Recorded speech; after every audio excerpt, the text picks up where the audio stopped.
Hey everyone, we are covering chapter 6 for this particular lecture, and this is for our exam that's coming up that's actually been released today.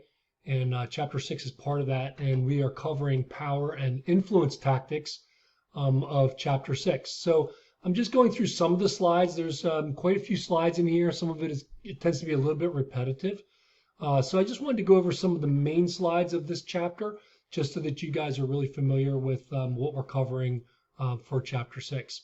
So we're talking about power, and we're talking about how we influence people. And we all know that leaders have power, but we also do know that leadership power can be a good or a bad thing.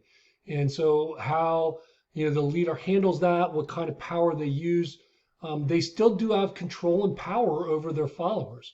And again, it can be done in a very good way, or it can be done in a very negative way. So the book talks about the sources of power, which you see on your screen here.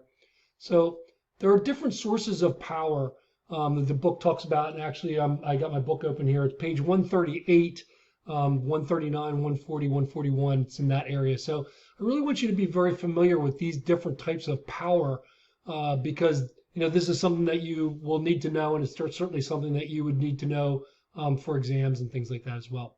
So the book talks about these particular sources of power. The first is position and personal power. Some people have power because of their personality. So they just have such a strong personality that, and that can be positive or negative, right? So they can be somebody that we are really drawn to because they have such great personalities. It can also be somebody that we fear because they're very threatening personalities, but a personality just in the same. Or they might have power in an organization simply because of the position they get. So someone who moves into a vice president's position will now have more power than they had before they took that position. It's very similar to what we call in the second PowerPoint here is legitimate power. And legitimate power is formal authority. So these are people who have a position of authority over their followers, and they are able to control things because they have authority over them. So people who are elected officials have authority over people. Teachers have authority over students. Bosses have authority over workers as well. So they are given legitimate power, and also through their positional power as well. The third bullet point here is under reward power. In this type of power, the person in a leadership position has power because they can control rewards. So they can reward people for doing well.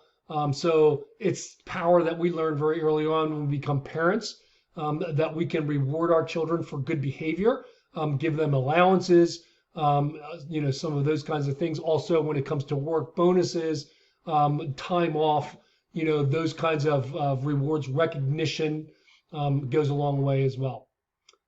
The next one is coercive power. Coercive power is the flip side of reward power. Coercive power is authority over punishment.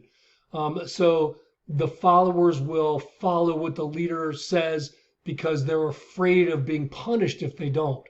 And we see that a lot, unfortunately, can be quite negative, although it's not always a negative thing. I mean, there is punishment, or there are consequences to our actions. So if you don't do your schoolwork, at some point, the penalty is that you won't pass the course. And that comes with a lot of other coercive power, because if you don't pass the course, it hurts your grade point average.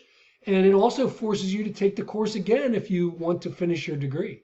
So coercive power can be used in a good way. Some fear of retribution if you do something bad at work. You're caught drinking alcohol at work. You could get fired from that. That's coercive power. That's a good thing, because if you're drinking at work, more than likely you are threatening the safety of other workers and people coming to your business. Referred power is affection, admiration, or loyalty to a leader. So people have power over you because you have admiration for that person, or you're loyal to that person. We see that quite a bit in politics. Expert power comes from the person who has the power having more knowledge about something than other people have. So they're an expert in something. And so that gives them power and influence over their followers because they understand something on a deeper level, maybe than their followers do. And that's very similar to informational power as well. There are power of people, particularly in an organization, that have access to information. We often say this in the college, that there are, our leadership at the college, they have access to information that influences decision making that people at the lower levels don't know that information. I had the privilege and was asked and went through a 2-year leadership development program here at the college.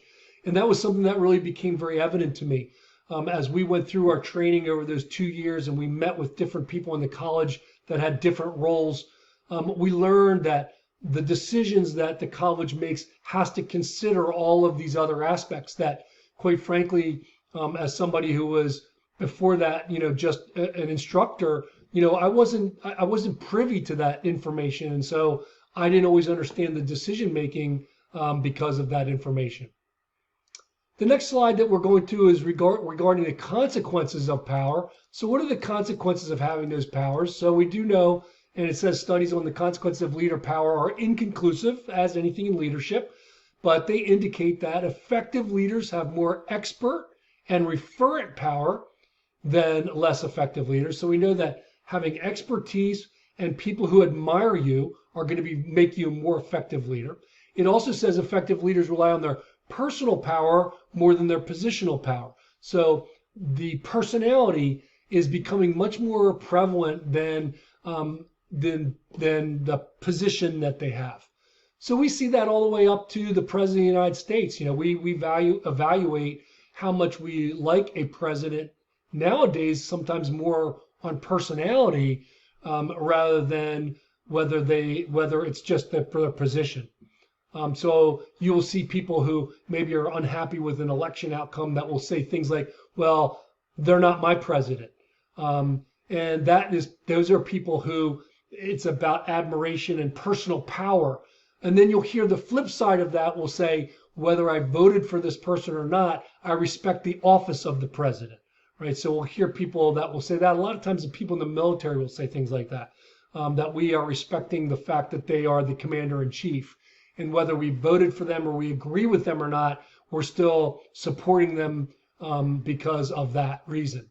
So we see that differentiation, and we see a lot of changes in power and how personal power can be so much more influential, especially with the information age that we're in now, when we talk about social media and 24-hour news services and even comedy programs on Comedy Channel or SNL programs and things. They tend to be very political, and those will really influence. So if people find that a president is very popular with the masses, they tend to get more power. We saw that with Bill Clinton. Bill Clinton, when he came into the presidency in the 1990s, was not a very well-trained guy. He was the governor of Arkansas, but he didn't have a lot of experience. But he had a lot of charismatic power. People liked him as a person. And so he gained a lot of that power, and he appeared on television programs, David Letterman and SNL and things like that, that really made him much more popular and made him a very popular president. We go on down to the next slide that I wanted to share in this particular video are guidelines for using our power. And there's several different things that the book talks about in these guidelines, but here's an overview. Again, the guidelines to using reward power, offer the type of rewards that people desire. So people only want rewards, the ones that they want will motivate them.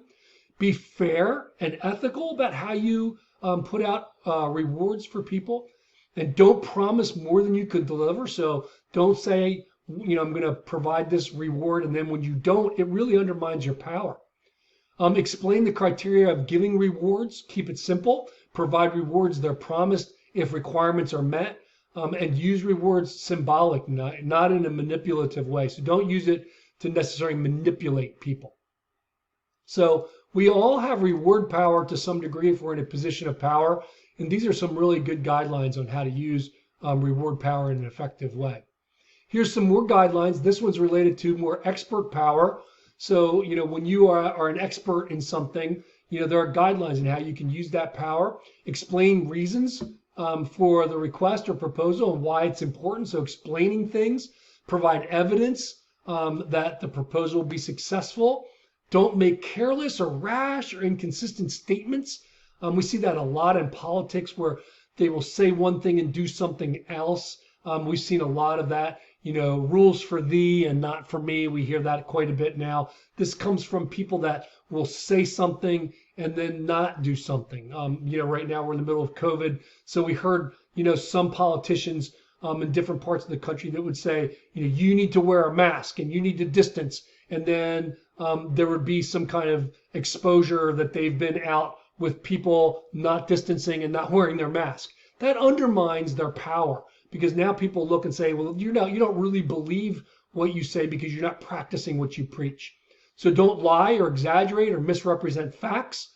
Listen seriously to people's concerns and suggestions and act confidently and decisive, particularly during a crisis. Very, very important during a crisis.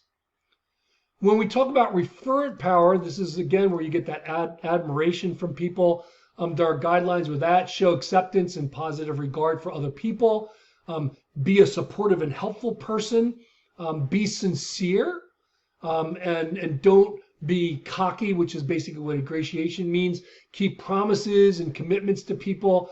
Make self-sacrifices to benefit other people. You need to lead by example. Be a role model.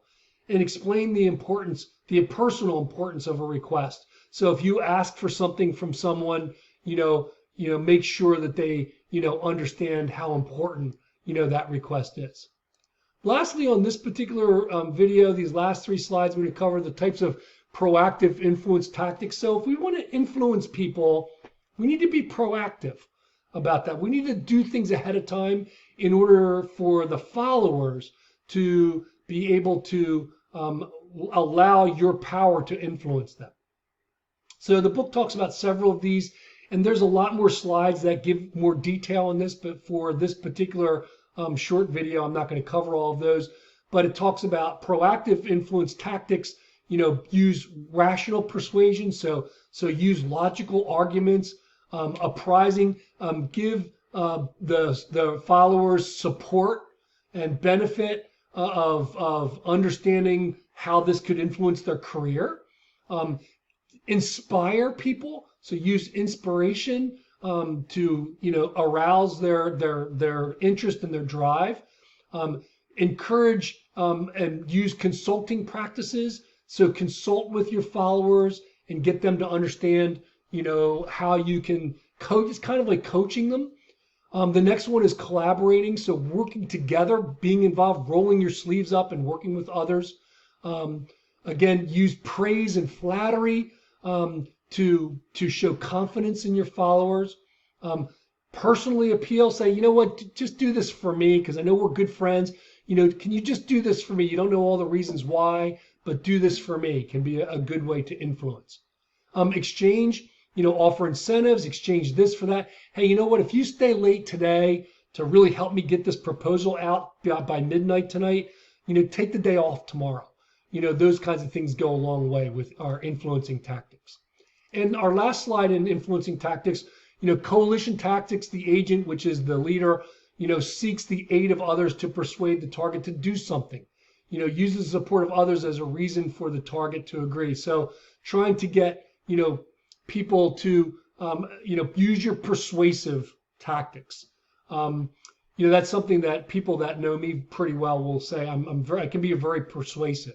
And I always tell people be careful of that. I don't want to persuade people to do something they shouldn't do, but persuasive tactics can be used. Legitimating tactics, establish the legitimacy of the request, or say, hey, I am your boss, so I really need you to do this. And then a negative one, but it does work, and some people need it, is pressure. So we use demands, threats, frequent checking, persistent reminders, something I do in my courses, as you guys well know. I pressure you guys a little bit. I pressure you. I'm constantly putting out reminders. Hey, don't forget about the exam. Don't forget about your discussion boards, those kinds of things. And many times that can be quite helpful. And I don't do that to make you uncomfortable or get you frustrated, but I really do it just to keep it in front of you and to keep reminding you that this course is out there. So that's really it for chapter 6, and that should prepare you for the exam. The other chapters are also posted under videos. And good luck with the exam and have a wonderful spring break. Take care, everyone.